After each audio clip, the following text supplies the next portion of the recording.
Yeah, outside of those kind of the bigger name guys, Dylan Mitchell and Johnny Johnson, I think Brendan Schooler is going to be a great receiver this year. I think C.J. Verdell as well, Jalen Redd, some of those guys that made some big plays last year, but looking forward to watching them make more plays this year.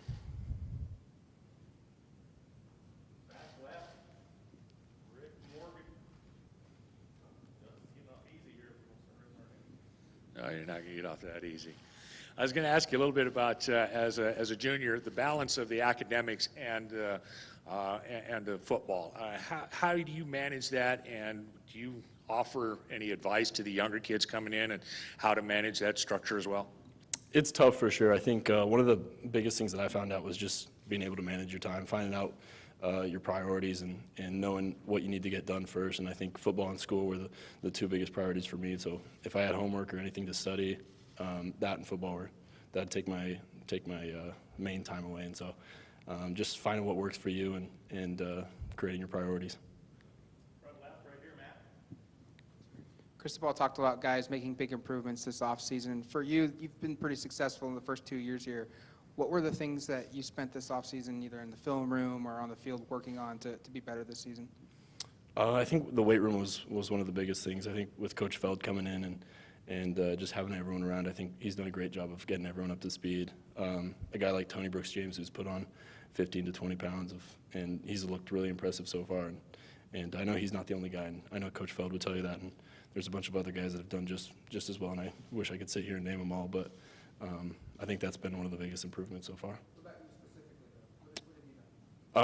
Yeah, so we've met with the receivers as much as we can. We've thrown 3 or 4 times a week, just getting out there. We've got a bunch of new guys coming up, and I know Dylan, Schooler, and Johnny. They did a great job last year, but just having them around more and as much as possible is huge. Justin, last year you showed up to fall camp with a high and tight haircut. This year there's substantial more coif here. I was told you lost a bet, and that's why we're seeing this. Can you explain the situation?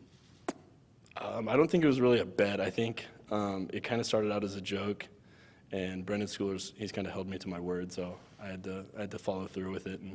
And with fall camp going, I don't have much time to get away and cut it, so we'll see what happens. Justin, we've seen you buffed up a little and talked about the weight room. Maybe talk about how have you felt that even the first 3 days of camp, and what have you noticed? What difference has it made for you so far, and what difference do you expect to make as the season goes along? I think one of the biggest things is durability. I think we've done a great job of getting in shape, and the guys around us have done a good job of kind of taking on the fall camp grind and pushing through it. And I think our bodies are in better shape to go through this fall camp, and I think that's one of the things that Coach Feld's done a really good job with. Have you noticed arm strength or anything in your own body feels different when you're out there? Yeah, I think it's always just improvements from last year. I think arm strength, just overall strength in general is something that's felt a lot better. Right here on the right, second row.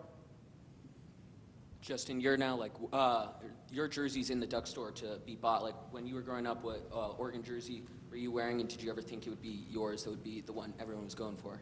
Yeah, that's something I always think about. I had LaMichael James, Darren Thomas, a couple of Marcus Mariota's jerseys, and it's just funny to look at and kind of think about how things have played out. But it's definitely an honor and something that I got to remind myself every day.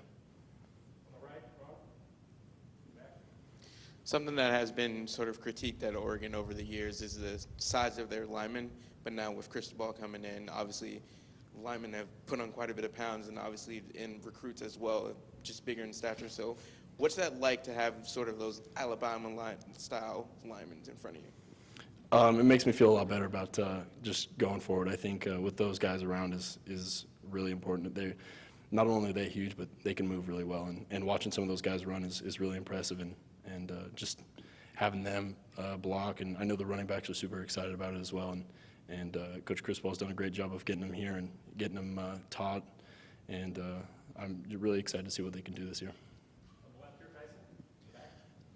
At what point with Schooler last year did it transition from a guy who, hey, let's try him out at a new position to, hey, this is an asset for me as a quarterback, a receiver that I can trust, and kind of where's he at right now compared to that time last year? Yeah, I think he made an immediate impact when we put him at receiver. But when he really found out like the ins and outs of the offense and he knew what he was doing, I think that's when we realized that we had a special player on our hands. And it took him a couple weeks to get it figured out, but it's a tough offense, and for him to figure it out that quickly is really impressive. So I know that he's got things figured out this offseason, and he's going to be a really, really great player this year. You guys added a couple grad transfers that probably can help right away, but what have you seen from Cano and Tabari? I know Tabari's been hurt, but what have you seen so far from those guys? They've been really impressive so far. Just the short couple days they've been here, they've both made some plays, and it's been really impressive to see. And I know that just adding any depth is huge, and having those guys around that can make plays and block, and excited to see what they can do.